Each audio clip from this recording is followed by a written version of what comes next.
2014 оны 9-р сарын 15-ны өглөө эрт Тайландын Koh Tao арал дээр байрлах олон зочид буудлуудын нэгэнд үйлчлэгчийн ажил хийдэг нэгэн эмэгтэй ажлаа эхлүүлэхээр өдөр бүрийн адил арлын баруун эрэг дагуу байрлах бараг 2 км үргэлжилдэг хамгийн урт наран шарлахын газар болох Сайри эргийг даган өнгөрдөг байв.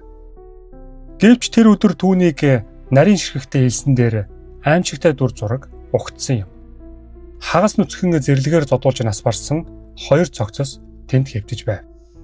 Тэгвэл тэнд яг юу болсон бэ? Хэргийн газараас олдсон уулмөр нотлох баримтууд нь хангалттай байж чадах болов уу? Сайн байцгаана уу сонсогчдоо. Today's Crime суугта тавтай морил. Subscribe, like товчон дээр дарахаа мартаа манайхаа. Ингээд хэрэгтэй орцгоё. Өнөөдөр бид Тайланд улсад байх халуун уур амьсгалтай жинхэнэ Деважимит арал болох Koh Tao руу аялах болно. Яст мэлхийн арал хэмээн нэрлэгддэг энэ газар нь 21 км талбайтай Тайландын нийслэл Бангкок хотоос ойролцоогоор 400 км-ийн зайд байрладаг бөгөөд зөвхөн энд заваар хүрэх боломжтой газар. 2014 онд энэ арлын үндсэн оршин суугчид ойролцоогоор 5,000. Үүн дээр нэмэгдээд тухайн үед 5,000 орчим бээрэн буюу Мьянмар улсаас ирсэн албан болон хууль бус ажилчид амьдардаг байв. Koh Tao бол жуулчдын хувьд нүд баясгам газар. Цагаан илстэй урт наран шарлагын газруудтай тунгалаг бүлээн усанд орших гайхамшигт шүрэн хад далайн амьтад. Арал дээр 100 гаруй орчим зочид буудал байдаг бөгөөд жил бүр ойролцоогоор хагас сая жуулчин ялангуяа дэлхийг тойрон аялдаж шинэ соёл орчин хайж яваад залуу өргөжтэй аялагчид энд ирдэг. Тэдгээрийн нэг бол Хана болон Дэвид нар байлаа. Хана 23 настай Англид амьдардаг. Тэр хил заслын мэргэжлэр суралцаж бакалаврын зэрэгээ хамгаалаад хэдхэн 7 хоногийн дараа магистрийн хөтөлбөрт элсэн орох гэж байв. Харин Дэвид 24 настай Англи болон Францын хооронд орших Англо-Нормандын арлуудын хамгийн том болох Жерсигээс гаралтай. Тэр барилгын инженерийн диплом авсныхаа дараа мөн магистрийн хөтөлбөр эхлүүлэхээр төлөвлөж байжээ. Тэд бие биенээ танихгүй. Гэхдээ нэг нийтлэг зүйл тэдэнд байсан. 2014 оны 9-р сарын 12-ны Баасан гаригийн өглөө тэд ижилхэн өдөр арал дээр 7 хонохоор Хана 3 найзын хамт харин Дэвид 2 найзтайгаа хөрөлцөн ирсэн юм. Тэд бүр нэг зочид буудалд байрласан нь мэдээж тэднийг улам ойртуулжээ. Энэ нь Koh Tao-гийн хамгийн урт наран шарлахын газар болох Сайри эргийн захад далай харагдах амралтын зогсолбор байв. Дэвид найзуудтайгаа K8 өрөөнд харин Хана найз охтын хамт A5 өрөөнд байрласан байна. Удалгүй тэд хоорондоо танилцж арлыг хамтдаа судлах мөн мэдээж зугаацах хүсэл нь тэднийг улам ойртуулж ингээд тэд бараг бүхнийг хамтдаа хийж эхэлжээ. Koh Tao-д ирснээс хойш 2 хоногийн дараа буюу 9-р сарын 14-нд шинэхэн танилцсан найзууд өдрийг Сайри эрэг дээр өнгөрүүлэн нарлаж волейбол тоглож оройн нь хотын төвд байрлах Шопер нэртэй бааранд уулзахаар тохиролцсон байна. Оройн 19 цагт Хана болон түүний 2 найз охин хотын төвд байрлах хяналтын камерт бичигджээ. Хана ягаан цамц цагаан банзал өмссөн. Үүнээс ойролцоогоор 45 минутын дараа буюу 19 цаг 47 минутанд Дэвид болон нэг найз нь мөн тэр камерт бичигджээ. Дэвид бор өнгийн шорт, цэнхэр цагаан хосолсон цамц өмссөн байлаа. Тэд охтын очисон баар руу явж дараа нь тэд 6 даруулсан бөгөөд сошиал сүлжээнд нийтэлжээ. Шүн дундын орчимд Хана болон найзууд нь дахин камерын бичлэгт үлдсэн бөгөөд энэ удаад AC бар гэх газар руу орж байв. Удалгүй Дэвид эхний баарнаас ганцаараа гарч охид дээр очин тэдэнтэй нэгдсэн байна. Үдшилэг ямар нэгэн асуудалгүй үргэлжилсээр шөнийн 1 цагийн үед Хана болон Дэвид хоёр хамтдаа буудлын руугаа явхаар шийджээ. Ядарсан гэж шалтак хэлсэнч найзууд нь сүүлийн өдрүүдэд тэдний хооронд дотн харилцаа үүссэнийг анзаарсан тул жинхэнэ шалтгааныг ойлгож байлаа. Буудлын руугаа очихын тулд тэд Сайри эргийг даган алхах ёстой байв. Энэ нь тэднийг амьд харсан хамгийн сүүлчийн мөч болсон юм. 2014 оны 9-р сарын 15-ны өглөөний 4-өөс 5 цагийн хооронд бирм гаралтай үйлчлэгч эмэгтэй буудлаас ердөө 30 метрийн зайд ирэг дээр Хаана болон Дэвидийн цогцос нүцгэн байгааг олжээ. Дэвид усанд хагас орсон байдалтай. Харин Ханагийн цогцос түүнээс ойролцоогоор 40 метрийн зайд элсэн дээр хөвтөж байв. Хувцсныхын зарим хэсэг нь элсэн дээр шидэгдсэн. Дэвидийн гар утас алга болсон байлаа. Дэвидийн биед ялангуяа толгой болон гар дээр нь хурц зүйлээр учруулсан олон хүчтэй цохилтын улмөр, гавлын ясан цөмөрсөн байв. Задлан шинжилгээгээр тэр өөрийгөө хамгаалж байсан тогтоогдож, уушгинд нь ус орсон байсан нь живж нас барсныг баталжээ. Хаана харин зэрлэгээр хүчрхийлүүлсэний дараа зодуулж амиа алдсан байв. Түүний биед хадсан өмөр болон бэлгийн хүчрхийллийн улмөр илэрсэн. Хэргийн газар цагдаа ирэхээс өмнө тэнд очисон хүмүүс цогцнуудын ойролцоо цустай зайтай болсон нь барагцаагаар гэмт хэргийн зэвсэг гэж дүгнэж, мөн хөлийн мөр 3 ширхэг тамхины иш ашигласан бэлгэвч олджээ.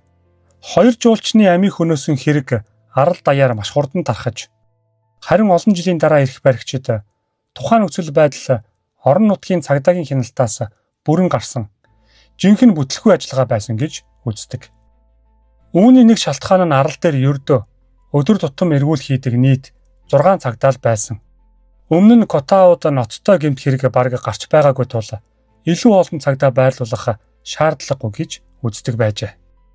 Дараагийн том асуудал нь хэргийн газрын хамгаалалт, тусгаарлалт хангалтгүй байсан. Хэргийн газар зөвхөн сэтгүүлчдээр зогсохгүй. Цогцсноос хэдхэн метрийн зайд амрагчид наранд бие шарж тэрүүгээр алхаж байсан нь бүр итгэмээргүй. Үүгээрч зогсохгүй цогцснуудын зураг маш хурдан сошиал сүлжээгээр тарж, Хаана болон Дэвид нарын гэр бүлийнхэнд хүрч, тэд хүүхдүүдийнхээ үхлийг ийм байдлаар мэдэрсэн нь үнэхээр аимшигтай. Тухайн өдрийн 11 цагт Бангкок хотоос ахлах албан тушаалтангууд арал дээр хүрэлцэн ирж, нөхцөл байдлыг хяналтандаа авч эхэлжээ. Ингээд зэвсэг болон тамхины ишнүүдээс ДНХ-гийн шинжилгээнүүдийг авч, Хаана Дэвид нарын цогцсыг ч мөн шинжилгээнд илгээсэн байна. Мөрдөн байцаалт эхэлж, Хаана Дэвид нарын ойрын хүрээ тухайн орой хамт байсан найзуудыг шалгасан ч удалгүй хэрэгт хамааралгүйг тогтоожээ. ДНХ-гийн шинжилгээгээр тамхины ишнээс илэрсэн генетикийн улмөр нь Аз гаралтай хүн байж болцсошгүй гэсэн дүгнэлт гарсан байна. Мөрдлөг тай болон биерэм хүмүүсд төвлөрч эхэлсэн ч орон нутгийн цагдаагийн зүгээс тай хүн ийм зүйл хийх боломжгүй хэмээн мэдэгдсэн нь маргаан дагуулсан ч анхаарал биерэм гаралтай цагаач ажилчдад төвлөрчээ. Ойролцоогоор 300 ажилчнаас ДНХ-гийн дээж авч хөлийн мөрийг харьцуулсан байна. Гэвч байцаагдсан хүмүүсийн олонх нь цагдаа нар тэднийг зодож, халуун усаар түлж дарамтлсан гэх гомдол олон нийтэд ил болсон ч цагдаагийн зүгээс үүнийг үгүйсгэжээ. Олон хүний үзэж байснаар тухайн үед цагдаагийн зорилго нь буруутанг олохоос илүү хэн нэгэнд маш хурдан хэрэг хүлээлгэх байсан гэдэг. 2014 оны 10 дугаар сарын 2-нд аллагаас 2-7 хоногийн дараа мөрдөн байцаалтад томоохон өөрчлөлт гарч шинэ хяналтын камерын бичлэгүүд нийтэд ил болов. Эхний бичлэг 2014 оны 9 дугаар сарын 14-ний 23 цаг 10 минутанд 3 эрэгтэй нэг мотоциклтай дэлгүүрээс хэргийн газраас олдсон тамхитай ижил брендийн тамхи шар айраг худалдан авч буйн харагджээ. Дараа нь тэд Сайри эрэг рүү явсан байна. 2 дахь бичлэг 9 дугаар сарын 14-өөс 15-нд шилжих шөнийн 3 цаг 45 минутын орчимд дээд хэсгээрээ нүцгэн 2 эрэгтэй хоорондоо зайтай ар араасаа эргийн ойролцоох замаар гүйж буйн бичлэгт бичигдсэн байв. Мотоциклийн эзнийг Мау гэдэг бөгөөд Сайри эргийн ойролцоо амьдардаг. Түүнийг нэн даруй байцааж хамт явсан 2 хүний талаар чухал мэдээлэл олж авсан.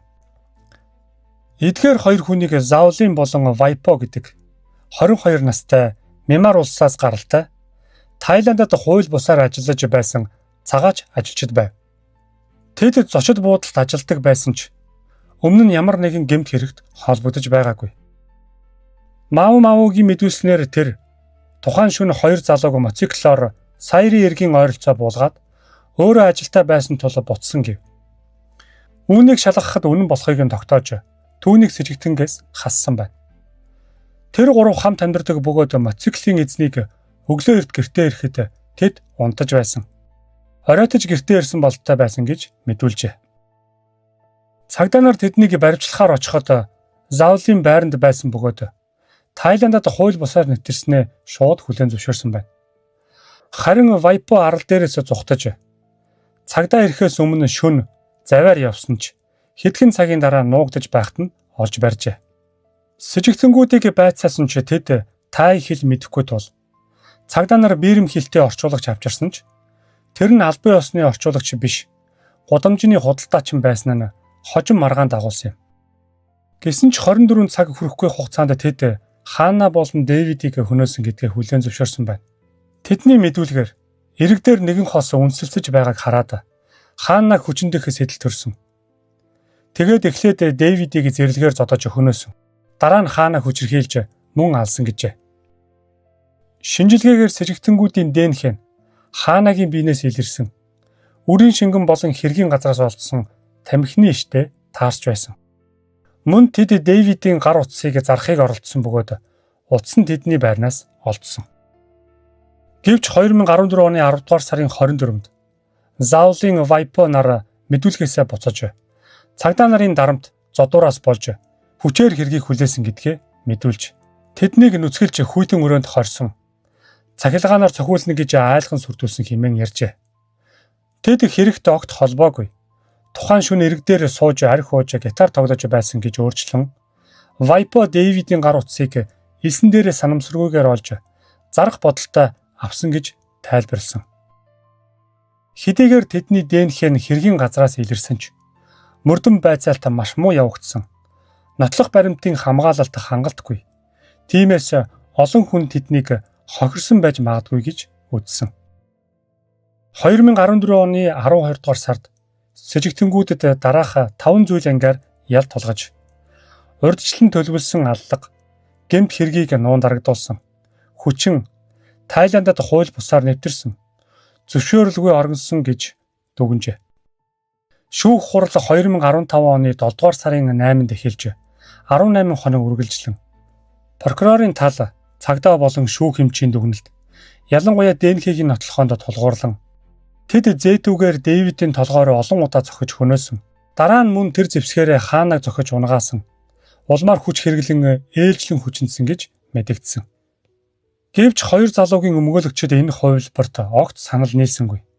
Тэдний хэлснээр сэжигтэнгүүд яг тэр шөнө Сайрын ирэг дээр усанд сэлхээр очсон.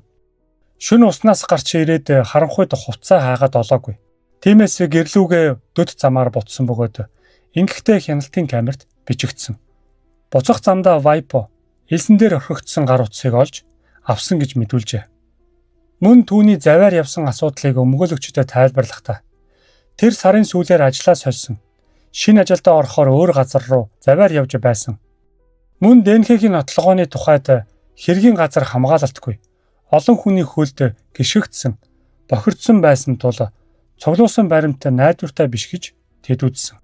Өмгөөлөгчдийн хүсэлтээр хэргийг үйлдсэн зэвсгэнээс дахин шинжилгээ хийхийг шаардахад илэрсэн ДНХ нь яллагдагч нартай таараагүй. Харин Дэвид болон үйл мэдэгдэх нэг хүний ДНХ илэрсэн байв. Гэвч эдгээр нотлохоо нь шүүгчдийн шийдвэрт нөлөөлсөнгүй.